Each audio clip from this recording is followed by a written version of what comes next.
Olá, meus irmãos, a paz do Senhor Jesus. Tudo bom com os irmãos?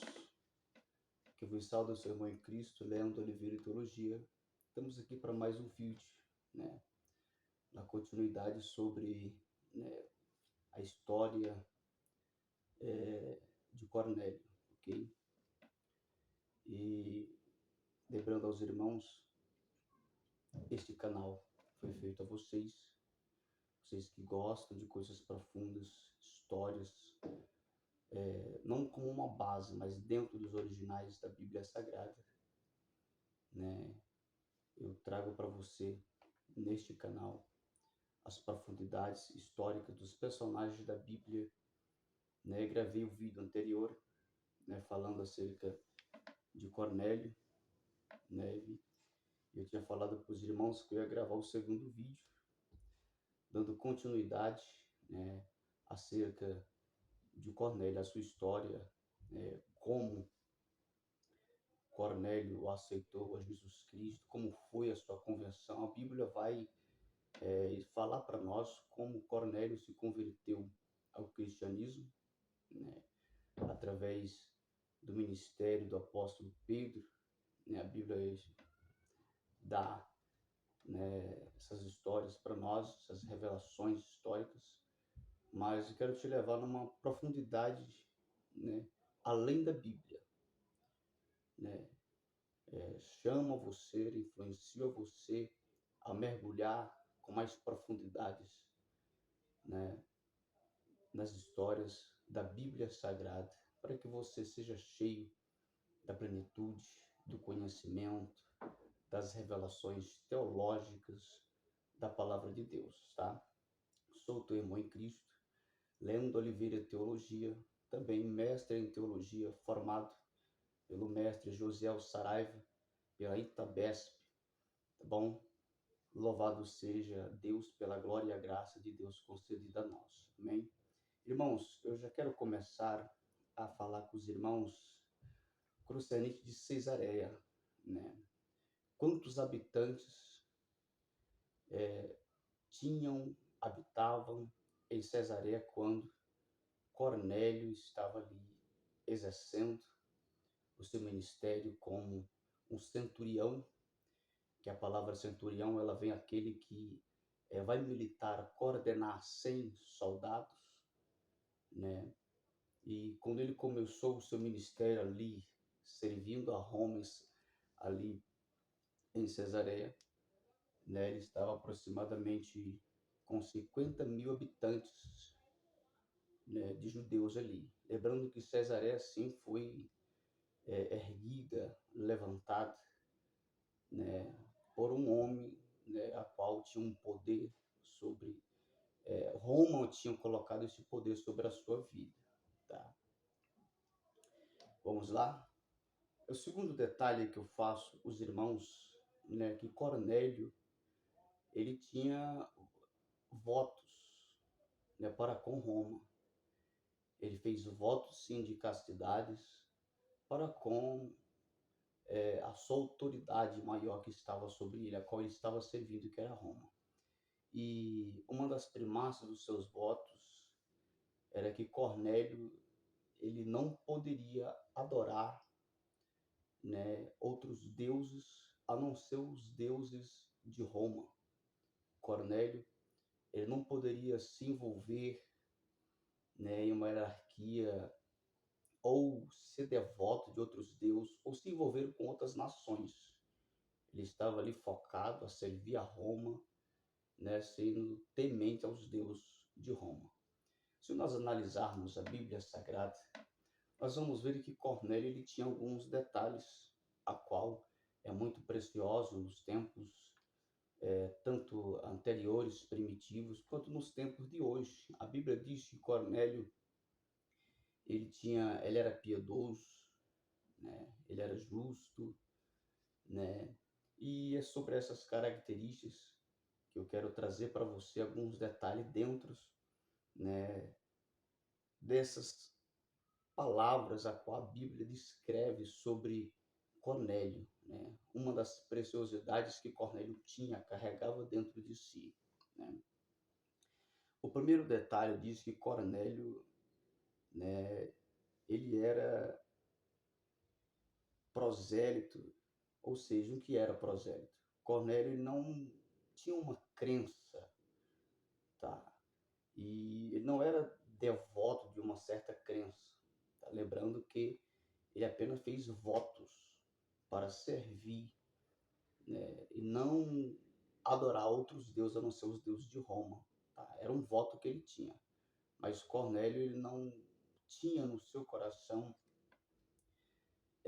uma adoração, né? Ou seja, ele era devoto, né, fisicamente ali, prontamente aos deuses de Roma. Então ele tinha um coração aberto, uma mente muito aberta, tá? E aí é uns detalhes onde Deus ele vai começar, né? Eu já quero dizer que Deus ele não vai começar, Deus já tinha projetos antes mesmo de Cornélio, né, estar ali se formando na Itália para servir a Roma ali em Cesareia. Deus já tinha propósito na vida deste homem, né? E Deus agora só vai, né, entrar em primácia ali, complementando para que o propósito de Deus seja concretizado, tá? Vamos lá, o segundo detalhe, né, era que Cornélio ele era piedoso, ele tinha piedade, tá? Mas ele tinha piedade, mas não tinha a salvação da sua alma. Ele tinha piedade entre si, um dos detalhes que a Bíblia dá para nós, né? Piedoso. Ele se sentia assim, compaixão ao próximo, uma necessidade de se compadecer, né, do seu próximo. Mas a primácia disso é que ele não tinha a salvação, né, inteiramente sobre a sua vida. Ele tinha uns detalhes, primácia, né, como um cristão, aquele a qual entrega a vida, se entrega para Cristo, mas ele não tinha um desses detalhes, mas não era entregue totalmente, tá? Ele ainda era preso, né, a Roma e também ao voto de castidade pelos deuses de Roma. O terceiro detalhe que eu trago para os irmãos é que Cornélio, ele também, ele era justo. A Bíblia diz que Cornélio era justo, tá? Mas, além de Cornélio ser justo, ele também estava não longe, tá, daquele que podia justificar, que era o nosso Deus. Por ele ser justo, suas atitudes ser justa, né, naquele momento, naquele período, naquele que o justifica, aquele que é o justo supremo, que é o nosso Senhor Jesus Cristo, ainda não tinha uma porta, não tinha encontrado uma solução ali na vida de Cornélio para entrar e o justificar perante a sua justiça. Ou seja, ele era justo perante, sim, as suas leis, os seus intelectos e a sua submissão de autoridade, que era o próprio Império Romano. Ele era justo, as suas atitudes eram excelentes para Roma, para o Império Roma, para os seus votos aos deuses de Roma. Mas perante aquele que o podia justificar, que era o próprio Deus, né, ele se encontrava ainda de uma maneira de indefeso, tá? Porque Deus precisava se entrar, Deus precisava sim encontrar uma porta no seu coração para poder entrar e mudar a sua vida por completo, não é verdade?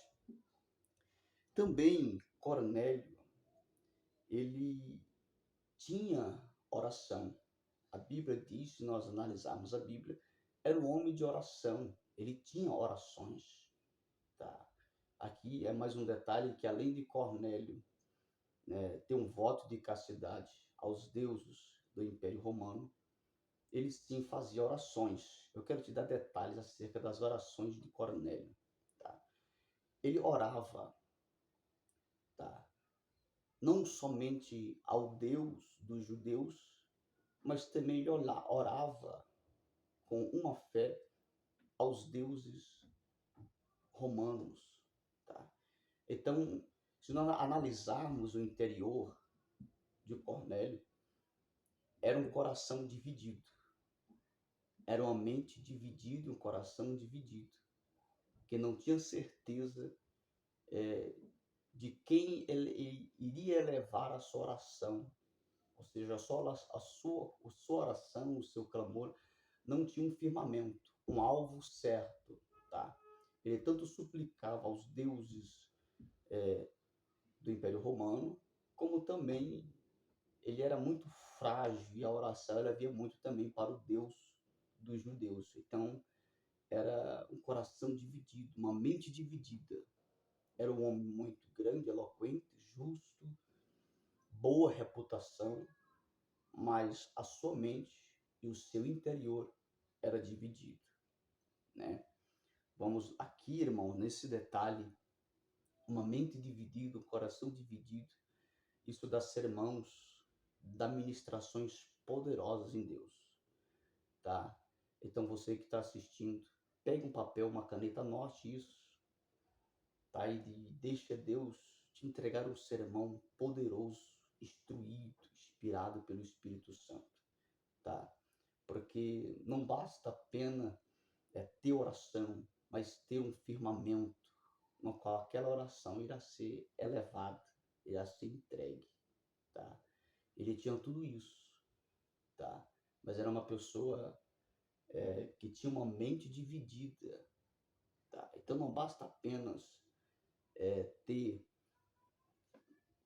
orações, ter atos de justiça pela sua integridade, pelaquilo ao qual ele exercia, mas basta apenas abrir o coração para Jesus e o reconhecer como o único e suficiente Senhor e Deus e Pai da sua vida, tá?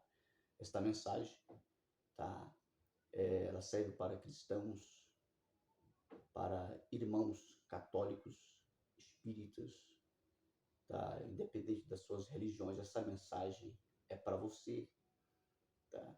Que está dividido, a sua mente dividida, não sabe a qual Deus adorar ou que está servindo e fazendo orações ao Deus errado, tá? Esta mensagem é especificamente a você, e Deus te diz nessa mensagem, Ele é o único que tem o poder de receber e responder a tua oração. Ele é o único a qual é a ponte, é o intermédio, é aquele que pode ajudar o ser humano, aquele que é a ponte, o caminho, a luz entre Deus e o homem, entre Deus e a humanidade.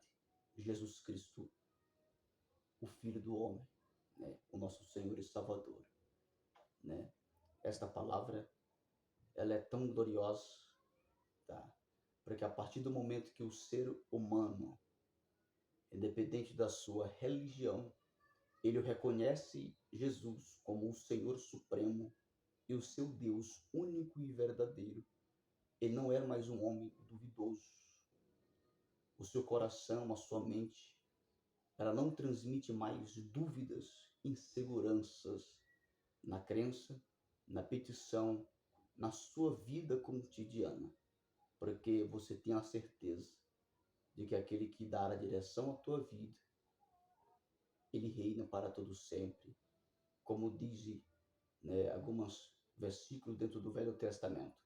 Os seus olhos são como chamas de fogo e contemplam o bem e o mal. Os seus olhos estão sobre os justos que habitam sobre a terra, tá? Justos. Quando a Bíblia diz os justos, os seus olhos estão sobre os justos que habitam sobre a terra, a Bíblia está se referindo àquele que entrega diante de Deus a sua justiça, que se entrega diante de Deus e as suas atitudes são justificadas por Ele. Por quê? Porque Deus tem um prazer de justificar aquele que é justo na terra, porque aquele que é justo, os olhos do Senhor estão sobre ele ele reconheceu Jesus como o único e suficiente Senhor, Pai e Deus e Salvador da sua vida. Amém? Ele tinha também, né, uma reputação excelente. Nós vamos ver que a Bíblia ela vai especificar, era um homem de reputação, tinha uma reputação, tinha um testemunho muito excelente, não é verdade? Então aqui é mais um ensinamento. Anote aí este sermão, esse detalhe dentro da teologia que é composta de revelações de Deus para edificar você, tá? E para abrir os teus horizontes intelectuais e mentais para que você possa estar sendo usado e o Espírito Santo te entregando revelações profundas e te dando uma palavra de ministração, tá? Não basta apenas ter reputação ou testemunho se a vida não era entregue, ou seja, não basta apenas ter testemunho, não basta apenas ser um homem ou uma mulher de posição e respeitado pela sociedade, se o nome não estiver escrito no livro da vida, tá? Se Jesus, né, não ser o seu Senhor Supremo, não dominar, não domar e também não direcionar a sua vida. Se você não tem esse reconhecimento entre si, não basta apenas a sua reputação, não basta apenas, né, o seu testemunho e ser reconhecido por homens grandes, pela uma sociedade, tá? Como um grande homem ou uma grande mulher, na verdade. Eu sempre costumo dizer que não existe um grande homem de Deus e também não existe uma grande mulher de Deus, porque se for um grande homem de Deus, não era homem de Deus, tá? Se for uma grande mulher de Deus, dentro dos ensinamentos bíblicos, não era mulher de Deus. Grande só tem um, que é Deus, o Senhor Jesus Cristo, tá? Porque a própria Bíblia diz que aquele que se acha e se faz grande, Deus o torna pequeno.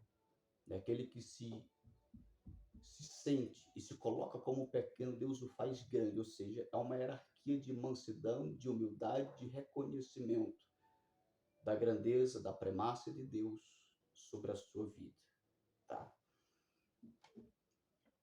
Também, né, Cornélio, ele era íntegro.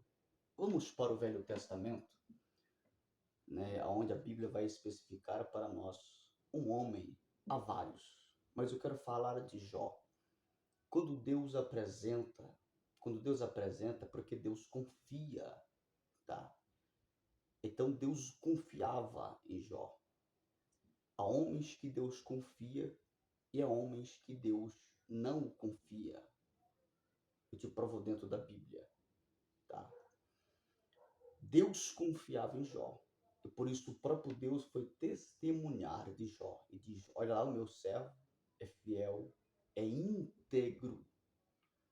Integridade, ela não vai falar do exterior, ela vai falar daquilo que está intimamente, no interior. Uma pureza, uma fidelidade, né? Numa divindade suprema, a qual é Deus. Então aqui, quando a Bíblia diz que Cornélio era um homem íntegro, tá? Vai dizer que ele era fiel. Tá? Por mais dividido a sua mente, o seu coração, ele permanecia fiel ao seu voto de castidade aos deuses de Roma, como também a cumprir e a servir o Império Romano. Tá? Então ele era íntegro, ele se dedicava, ele se entregava. Tá? E a Bíblia também diz para nós que ele tinha visões. Tá? Era um homem que tinha visões. Tá? Aqui há muitos pontos interrogativos. Tá? E eu quero te trazer resposta em alguns pontos interrogativos, porque era um homem gentil, era um homem que conhecia os deuses dos judeus, mas não tinha intimidade com ele, tá? Fazia orações, e a sua oração era um pouco para o Deus dos judeus, um pouco para os deuses romanos. Mas era um homem que tinha visões. Dentro da Bíblia Sagrada, há homens e mulheres que nascem com dons, tá? Dons. A Bíblia, ela vai especificar para nós que há pessoas que já nascem com habilidades, tá? Com dons excelentes, tanto ministeriais quanto também dons profissionais, tá bom? No caso de Cornélio, além dele ser um homem dividido, reto, íntegro, ele tinha visões, mas ele não tinha uma divindade suprema, um Senhor, para orientá-la nas visões, para dirigir aquele dom que ele tinha, para direcionar aquela ferramenta que ele tinha, tá?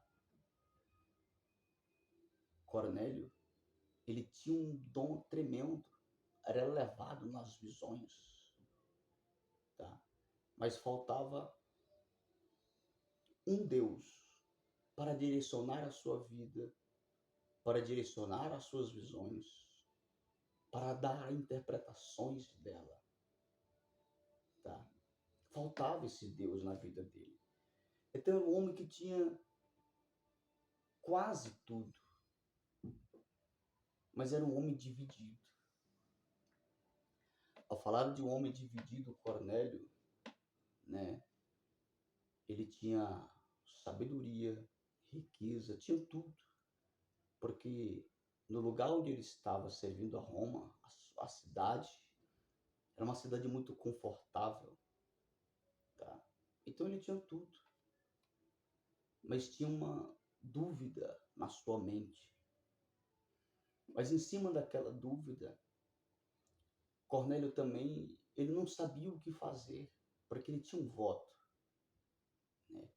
E é aí que Deus começa a operar, aonde Deus vai concretizar o propósito dele na vida de Cornélio, tá? A Bíblia diz que um evangelista de Deus começa a evangelizar Cesareia, tá? E Deus o usava de uma maneira extraordinária. E quando Deus começou a usar aquele evangelista por o nome de Felipe, na palavra, e os sinais de Deus o confirmava a palavra que saía da sua boca. Cornélio, ele via isso, ele observava aquilo. E aquelas dúvidas, aquela mente tão confusa começou a vir uma luz sobre aquela mente duvidosa, sobre aquela mente confusa, tá?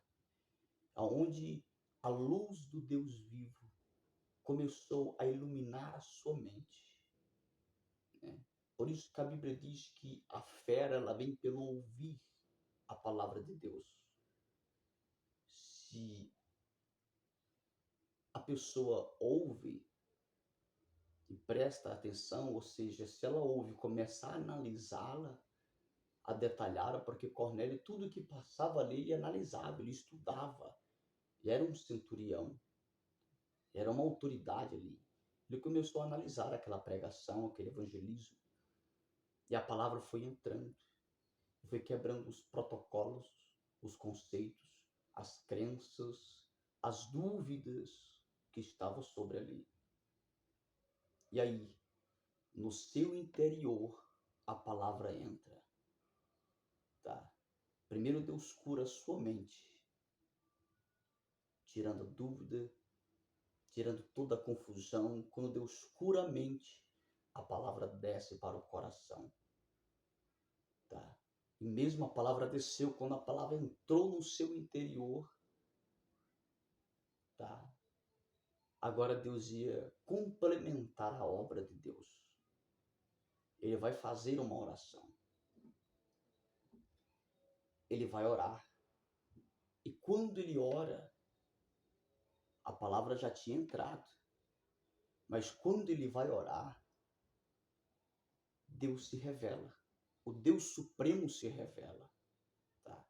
Então, para Deus se revelar, essa palavra, irmão, dá uma mensagem gloriosa. Tanto para a igreja de Cristo, quanto também para ouvintes da palavra de Deus, que ainda não tomou a sua decisão em Cristo. Ou que tem certos conceitos pensativos acerca da fé, acerca da crença, acerca do reino dos céus. Dão uma mensagem poderosa instruída pelo próprio Espírito de Deus. Tá? Para Deus se revelar, a palavra tem que fazer um efeito, a palavra tem que entrar, a palavra tem que operar. Tá? Por isso que a Bíblia diz que ela é uma espada, ela corta, tá? Tirando dúvida, curando pelo lado, esclarecendo e quebrando protocolos que prendem o ser humano, tá? E trazendo à luz a revelação do verdadeiro Deus. Foi o que aconteceu na vida de Cornélio. Tá? E agora, quando ele tem a certeza, tá? Quando ele tem a certeza que o Deus dos judeus é o Deus verdadeiro, quando ele tem a certeza que o Deus dos judeus é o Senhor dos senhores, agora Deus se revela. Deus vai se manifestar. Por quê? Porque aquela oração que Cornélio estava fazendo, ela era diferenciada das demais orações. Tá? E agora Deus se revela. Aqui a outra linha de revelações. Tá? Dentro de uma mensagem que um dos servos do Senhor diz que muitos oram e não recebem porque pedem mal, né? Há outros que oram pela uma inspiração e instrução do Espírito Santo e conseguem receber revelações profundas através de uma oração, ser levado em visões e arrebatamento através de um clamor, de uma oração. Tá? Há outros não conseguem. Tá? No caso de Cornélio, Deus se revelou para ele, porque Deus se agradou daquele clamor, Deus se agradou daquela oração. E quando Deus se revela, Deus agora revela a casa, a rua de Pedro. Tá? E Deus manda ele ir de encontro, chamar o seu servo, para lhe explicar com mais detalhes acerca da palavra de Deus. Tá bom? Da casa de Pedro e para a casa de Cornélio, ou da casa de Cornélio para a casa de Pedro, era aproximadamente 50 quilômetros de distância. Tá? E Deus revela o profundo oculto ali para Cornélio, porque o seu coração já estava aberto, tinha recebido a palavra. A dúvida tinha saído da sua mente. Tá? Possa ser que você que esteja ouvindo tem dúvidas. Algumas dúvidas passam pela tua mente. Deixa o Senhor te curar, porque Ele não vai operar, Ele não vai se revelar no meio das dúvidas, no meio da confusão mental. Você precisa ser curado primeiro para que Ele possa revelar e você possa ter uma certeza da plenitude do Deus vivo. Tá? 50 quilômetros de distância, Deus revelou o profundo, a casa de Pedro. Eu quero te dar um detalhe. Por que que Deus revelou a Pedro? Por que que Deus revelou a casa de Pedro e o nome de Pedro para Cornélio? Tá? Não fugindo aqui da primácia que é a história de Cornélio, Pedro ele não aceitava o ministério do apóstolo Paulo, tá? Porque Paulo ele pregava para os gentios, Paulo tinha uma mente aberta, Paulo não se prendia a protocolos religiosos, que era uma tradição e contradição da palavra do evangelho, da revelação da palavra de Deus. E por causa disso, Pedro, como o líder da igreja, presidente da igreja primitiva, ele não aceitava, ele desprezava. Tá? É tão tal que quando Paulo ele vem da Arábia, abrindo ministérios, igrejas, né, e titulado como apóstolo, que a palavra apóstolo significa missionário, Pedro vai ter com Paulo, perdão, e Pedro pergunta: quem te constituiu, quem te ungiu? Porque você não passou aqui pela nossa igreja. Nós, líderes da igreja, não te ungimos como missionário.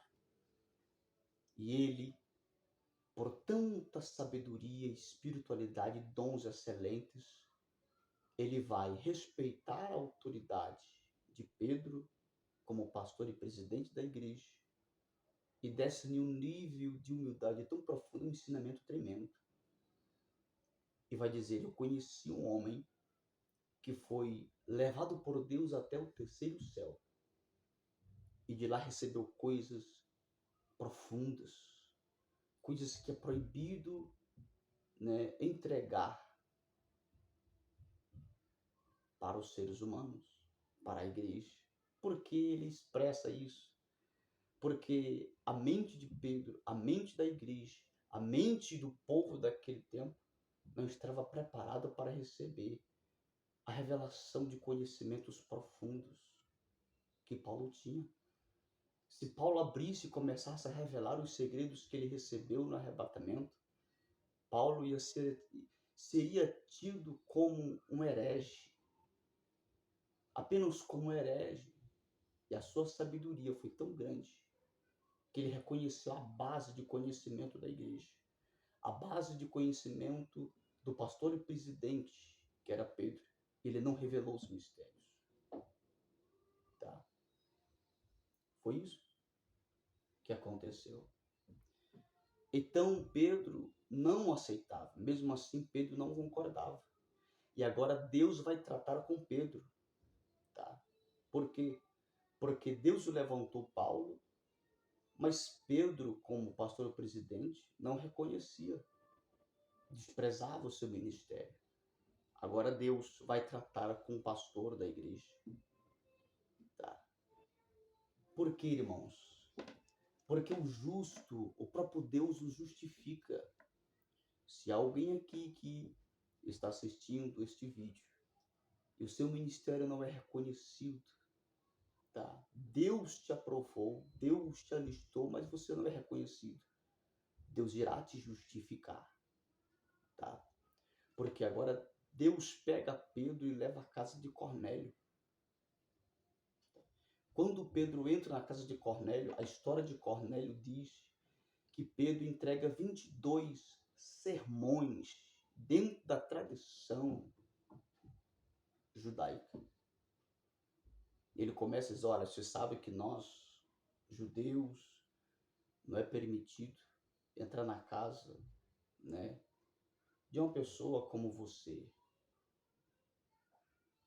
Então ali a história diz que ele entrega 22 sermões, né? E quando ele começa a pregar, Deus o batiza, irmãos. Mas Deus não batiza somente Cornélio. Deus batiza a sua família e os seus amigos mais íntimos. Deus batizou a casa inteira com o Espírito Santo. Sabe o que é o significado desse batismo de Deus aos olhos de Pedro? Tradicionalista, preconceituoso, religioso.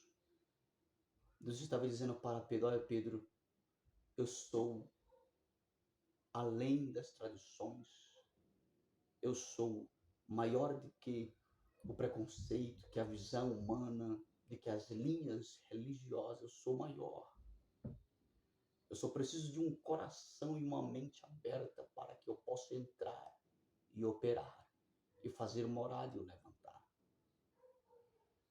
Nesta cena que Pedro viu sobre a casa de Cornélio ser batizada com o Espírito Santo, Deus dizendo para Pedro: Pedro, você desprezou o meu servo Paulo, tá?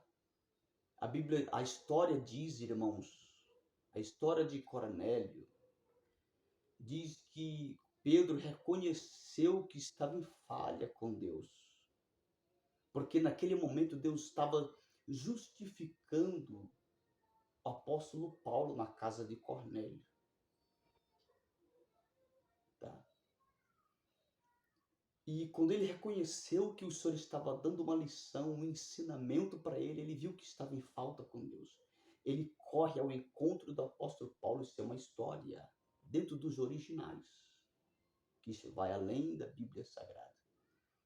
Ele pede perdão ao apóstolo Paulo, o reconhece o apóstolo Paulo como missionário, tá? E apresenta a igreja primitiva. É tão tal que, se nós observarmos o ato dos apóstolos, nós vamos ver que Paulo agora começa a ter uma passagem, ele entra e sai, ele cumpre votos, ele leva esmolas voluntárias, né, ofertas voluntárias para Jerusalém, porque Deus precisou levar Pedro até Cornélio, tá? Para fazer ele reconhecer que estava errado, justificando o ministério do apóstolo Paulo. Então não se preocupe. Deus ele vai justificar a tua vida. Deus ele vai justificar o teu ministério, tá? Deus ele vai justificar a tua família.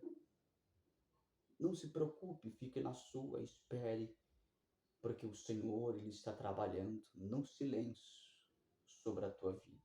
Amém? A história de Cornélio também diz, né, que um dos propósitos de Deus era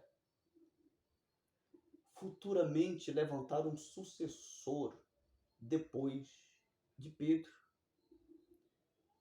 E quando Pedro, irmãos, ele parte para o Senhor, porque Pedro morre, Deus levanta Cornélio como sucessor no lugar do apóstolo Pedro. Tá? Você que não sabia desses detalhes teológicos, históricos, dentro dos originais, tá? Seja cheio aí do conhecimento de Deus, das revelações espirituais e teológicas da palavra de Deus. Então, Cornélio foi o sucessor de Pedro e que deu continuidade na igreja primitiva, tá? A história de Cornélio diz, né?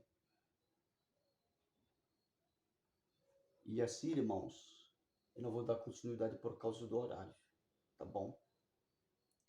Sobre o ministério de Cornélio após ser o sucessor da igreja primitiva de Pedro, né? Mas, dando os términos finais deste vídeo, Cornélio, tá? Ele é representado, né? A sua morte é comemorada no dia 22 de outubro, tá? Dentro do catolicismo, pela Igreja Católica, Cornélio ele é comemorado, né, como o Santo Cornélio, né, o Bispo Cornélio, né, na data 22 de outubro, tá bom? Tô dando aqui os pontos finais deste vídeo, tá? Que Deus possa te abençoar, tá? Você que ainda não se inscreveu, se inscreva neste canal, você será cheio de Deus, de conhecimento, de revelação de Deus, e você vai crescer grandemente, intelectualmente, em conhecimento, dentro das culturas, dos originais da Bíblia Sagrada, tá? Neste canal você vai ser levado pelo Espírito Santo nas dimensões mais profundas da Bíblia Sagrada.